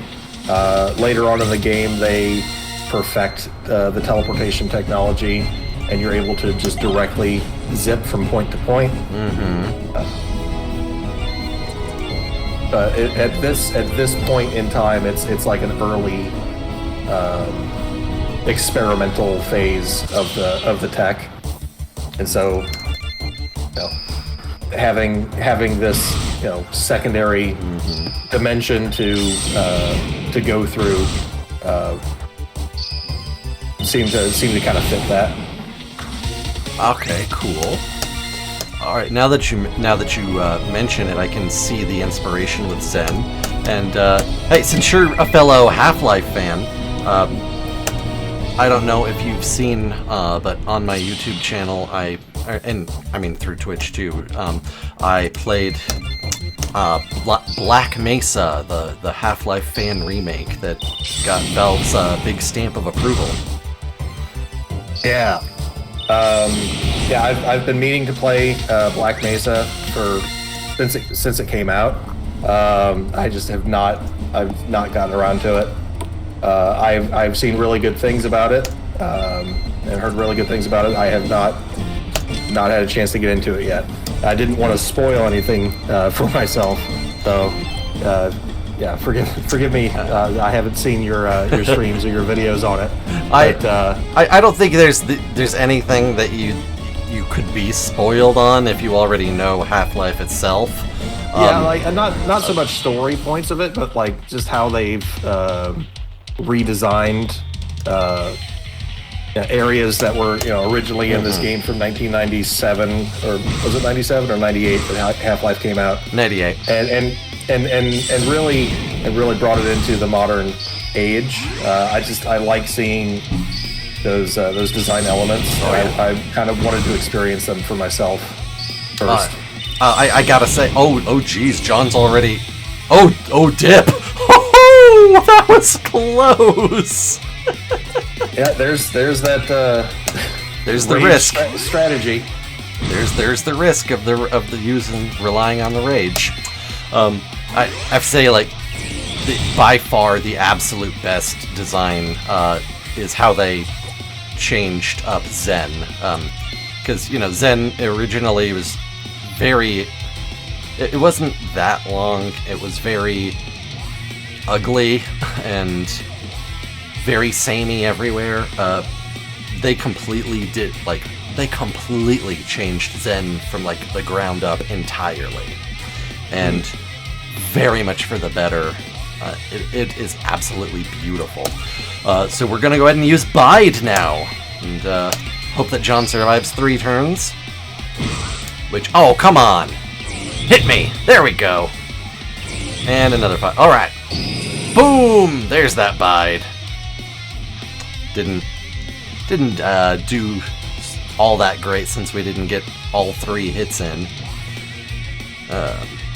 Oh, if you're gonna watch it, you need to be intoxicated. They gave Batman lightsabers. One of the bad guys is a Borg, and Bible Man gets his ass kicked in every fight until he starts quoting Bible verses. Oh my god. That sounds like a fun time. Oh. Was there any... no, this thing is just called The Void. Any particular... thing going on here? He may or may not get a name change. The idea was that he was kind of the king of the Voidlings. So you have the Voidling, you have the Voidling EX, which is just a taller Voidling, and then you have the Voidling Reacher, which is kind of he's a little grabby hands or whatever, and he heals. So you don't encounter him ever outside of this battle, but he is just kind of like a sidekick to the Void King. Right. And I believe this area was the first area we included the Akashic's monsters in. Yeah, those updated monster designs. We had to change some of the artwork on the earlier monsters to match, but I believe the Void is the first time we introduced those characters. Okay. Was. Nifty. And then you get teleported all the way here, and they don't even have heavy armor. No, you got to save up for that. You Yeah. get that from Falinor. Yeah, got to go all the way back if you want to get that. Oh man. Well, let's sell the axe and tomahawk, and now we're good to keep going. So, yep, we got teleported all the way to Namal. Excellent. If we try to leave, we can do that. It's like, oh, go meet up with Alicia? Nah. We don't need to meet up with one of the other protagonists. Absolutely not. Let's just go on our own adventure. Just John. Yeah, you certainly can if you want. There's nothing to do on this continent. No. There's no battles. There's nowhere to go. You can't even reach that cave. No, absolutely. Just a sightseeing adventure is all it is. All right, 2 of our main heroes have finally met up. End of chapter 2. Sneakers, no biting. No biting, pup. No biting. Chapter 3, Struggle in the North. And now we finally get the last 2 of our main party protagonists, I'll say. Main party protagonists, I think, is probably the best way to put it. None of the secret or optional ones. Mika Grizzin. So, I gave him a Sean Connery voice in the original playthrough. that I kept falling in and out of, just very inconsistently. So yeah, these two characters are very complementary to each other, as far as their personality and in some ways their battle battle strategies. Especially later on when Mika gets the different types of arrows. Yes. Where he can deal poison damage and toxic. He becomes a much more viable character, whereas Mitchell is very defensive. He's very strong. His quick slash hits twice in one turn, but he's very slow. And Mika is very fast. He's the second fastest character, usually, depending on how your levels are laid out. Sometimes Alicia is faster. But I have noticed, at least just for me, Mika tends to miss a lot. Yes, he does. I don't know if you found it in your original playthrough, but he does get an accessory later on that corrects that issue. Yes, I did, and it was part of part of me using what you called the meta build. Yeah. And him with those toxic arrows and that item, just along with the Rudy Tooty shooty, what was it called? The Rudy Tooty aim and shooty. Rudy Tooty aim and shooty. Yeah, that is Mika's ultimate weapon in the first 10 chapters. Yeah, so the Rudy Tooty has a very low percent hit chance, even lower than his default.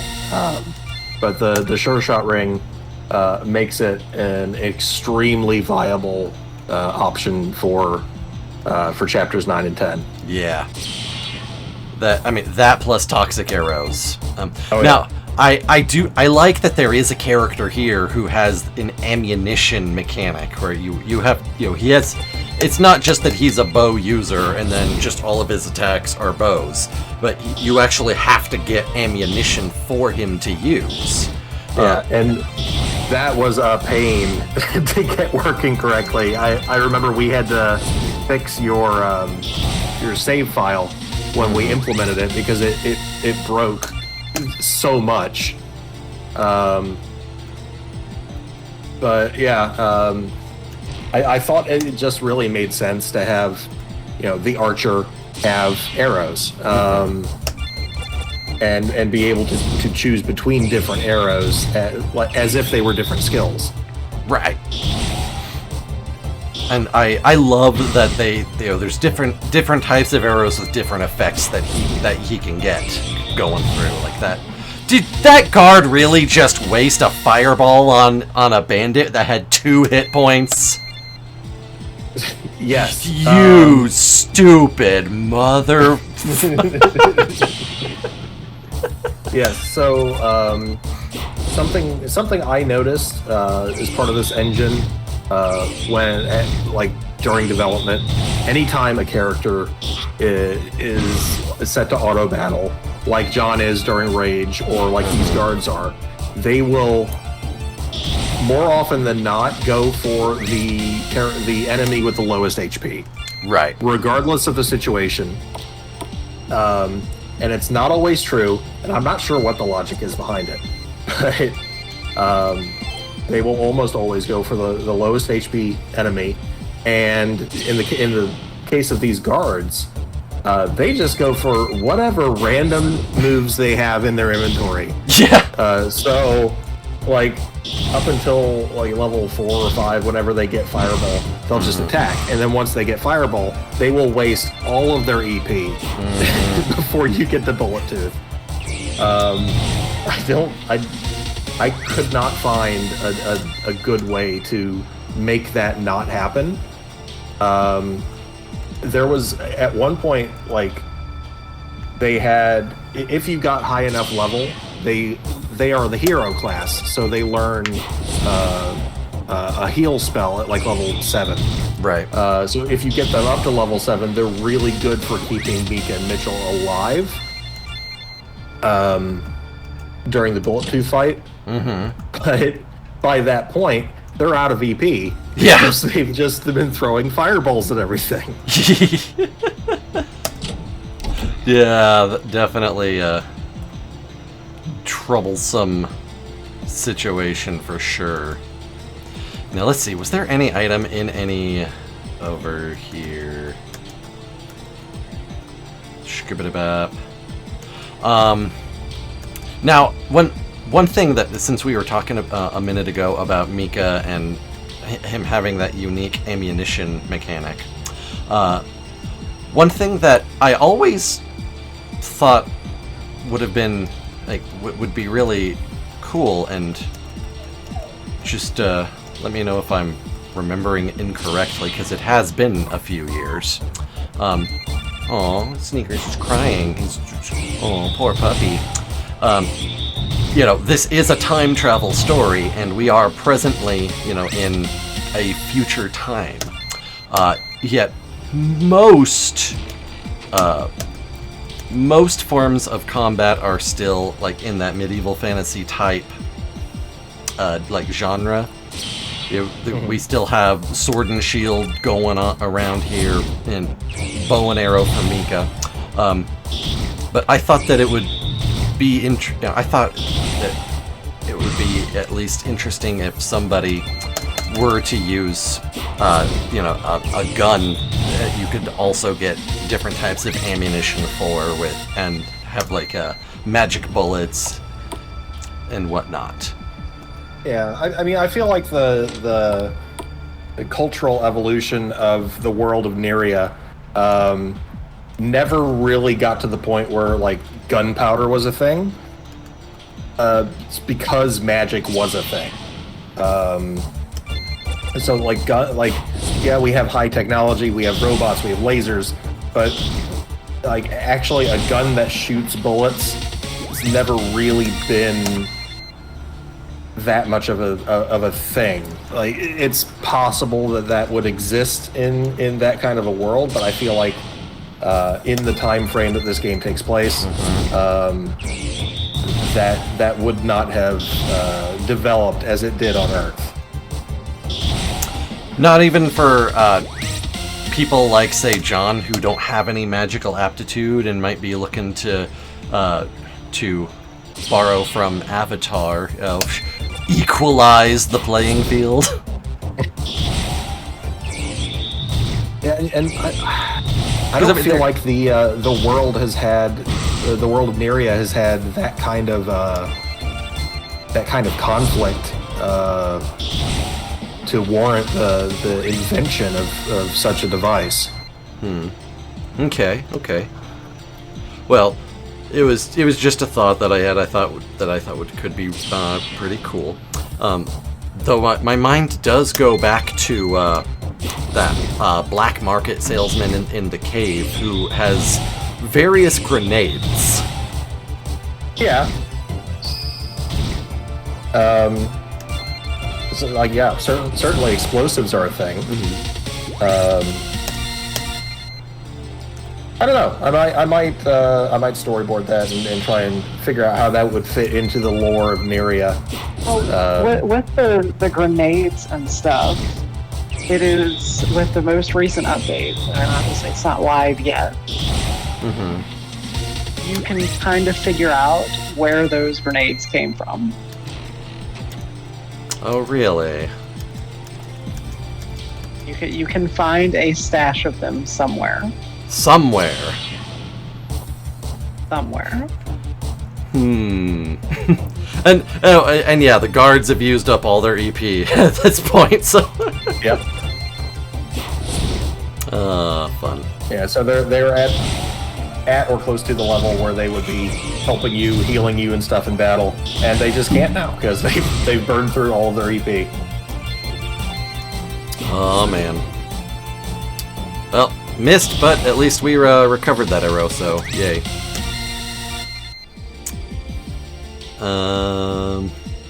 Jeff, I'm very, very sorry, but I'm gonna have to get going. I have to be up in about 6 hours for work. Absolutely. Yeah, and I've got to head out too because it's midnight here, and I've been up since 5 a.m. Yeah, so I was trying to tired. just get through Bullet Tooth, but Yeah. which I left a chest there. Oh well.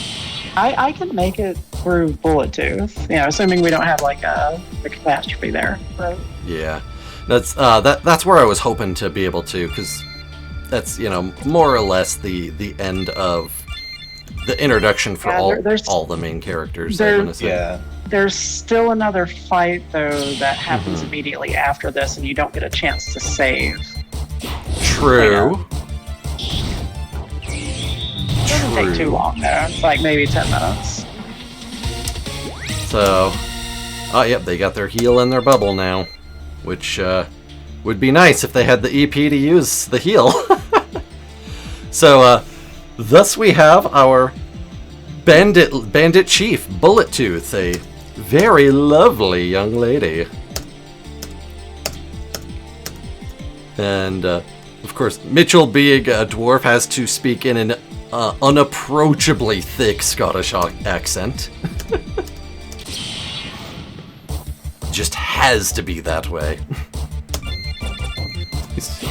Would he be a true dwarf otherwise?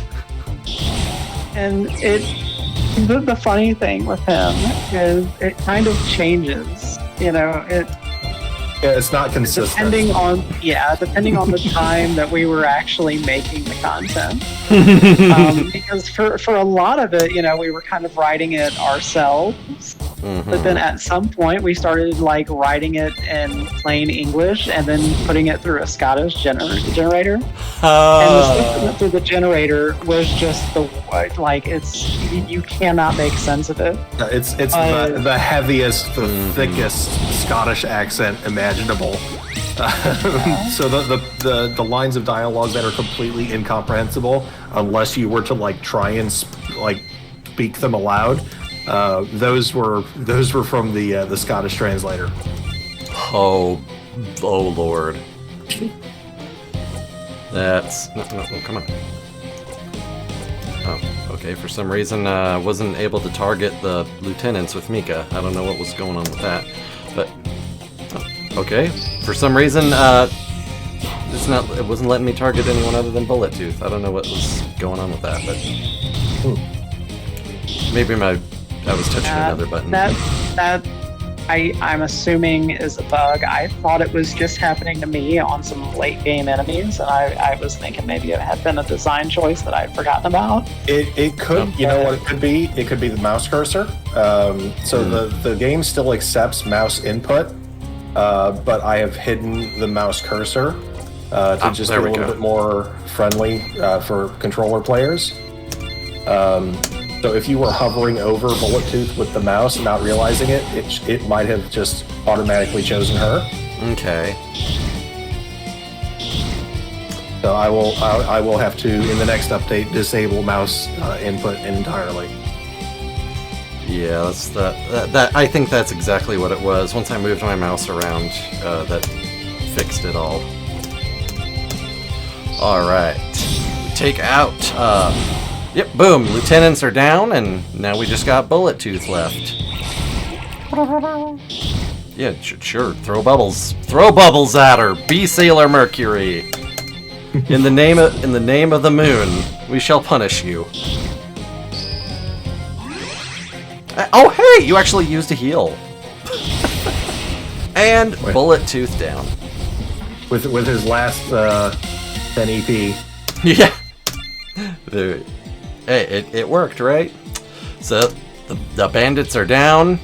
I had Mitchell saying that we should have killed them where they stood, and we're like, no, we're Royal Guard, not assassins. We're taking them in. All right, back to the castle. King Geraldus III.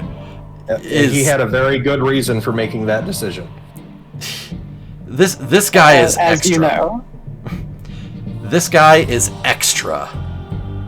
Look at this king is a king's king. you look at this guy and you're like, wow, yeah, no, there's no question that he wants everyone to know he's the king. Like, damn. The king now? I'll be the king. There is one king in the game who is more kingly than this king. Yes, I remember. In fact, you know, Not anymore though. Yeah, no, he's super dead. Yeah, no, he's we only see him on that monitor with the meeting of the different town leaders. Yep. And then and right here, this event is what kills him. Yeah. We get and now he is super dead at this point. Yeah. We transition here into a character that for some reason I gave a Batman voice to in my original playthrough. I have no idea why.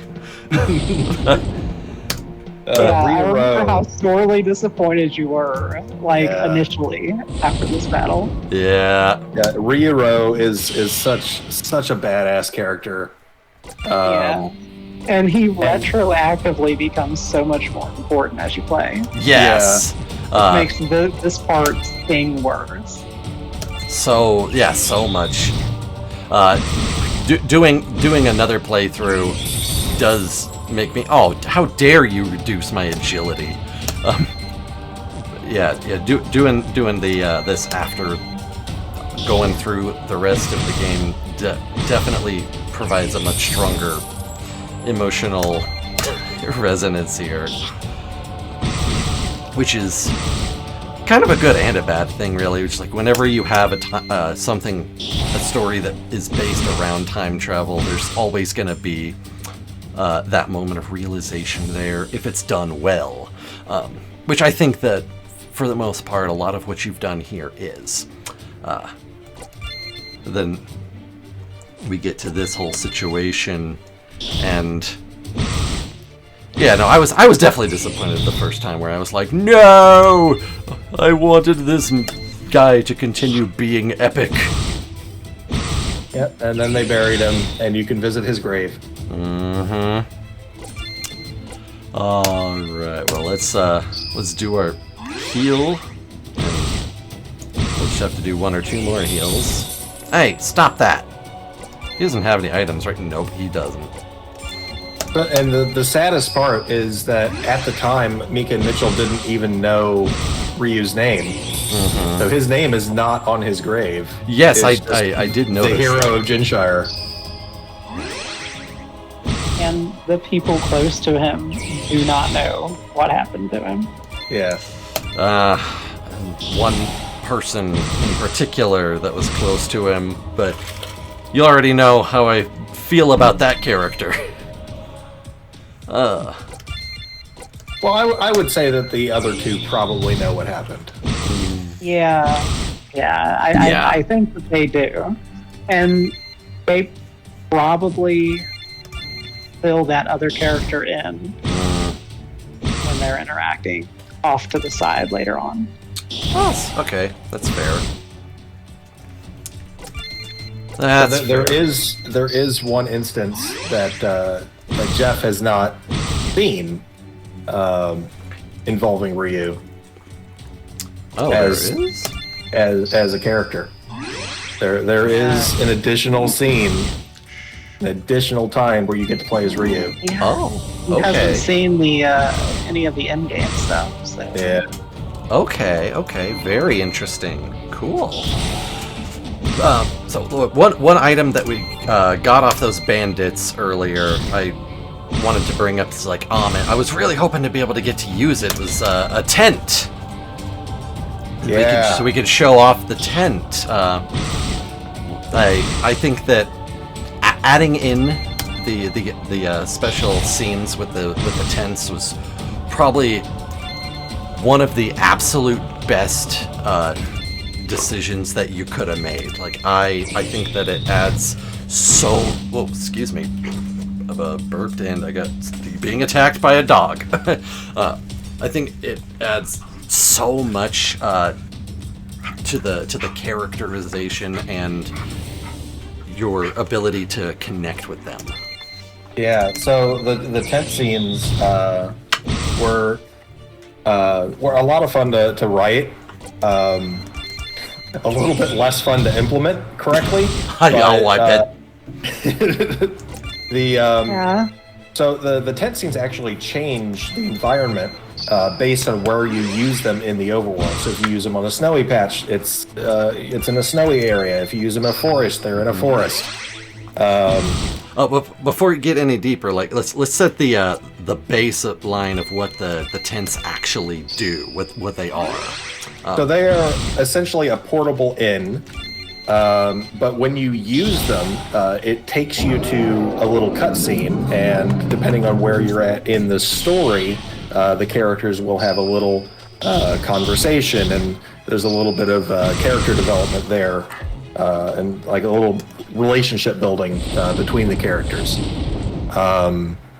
Now, if you've already seen the tent scene for that part of the game, it'll just show the tent, and then the sun will rise, and it's like you stayed at the inn.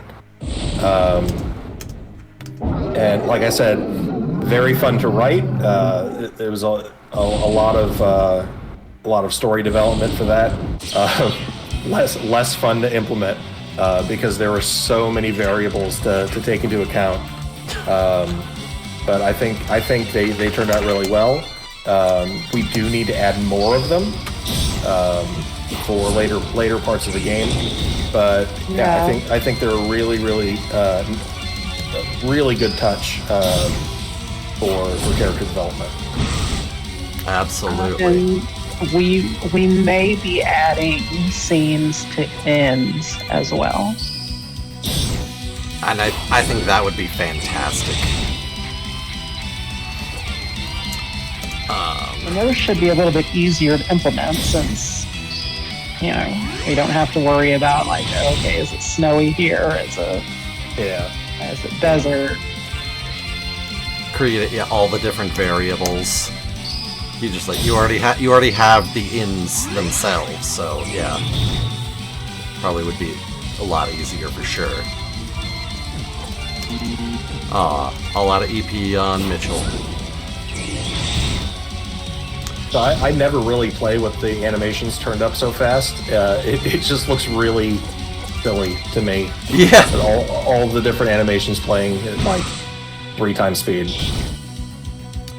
I was trying to get us through as much as possible here. At an earlier point in development, we did have an option to completely turn off battle animations.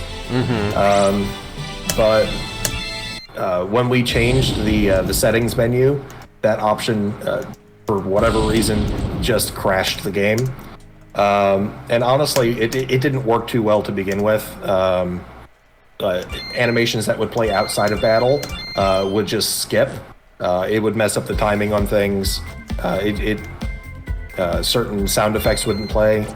It was kind of a mess. So I think this solution where you can adjust the battle animation speed is a lot more elegant. Gotcha. Yeah, I think I can agree with that. Well, you were both already supposed to be leaving, so let's not take up any more of your time here. We got through 3 chapters, which I think, getting through all of the main characters' introductions is a good demonstration for people. So, everybody, Aqatillion is currently out on Steam. You saw enough of this that I think you could get a general idea if this is something that you would like, and I hope that you had a good time hearing us discuss it, seeing me go through it. Thank you both so much, Steve and Allie. I really appreciate you, taking the time, especially knowing how late it is for you guys. Yeah, it's been a pleasure. Thank you for having us on. All right. Well, thank you all for coming by and watching. Of course, that's the most special part of all of this. So if you are interested in a fantasy sci-fi time travel adventure, RPG adventure, then definitely go check it out. They are still constantly adding to it, building it up, improving it, and you can see, we've talked a lot about how it has changed even in the last several years. So you can be among the first to, provide crucial feedback that I'm sure they'd take in stride and be happy to have. And as long as you enjoyed everything, I think we can definitely give this game and everyone participating in it a great big hell yeah!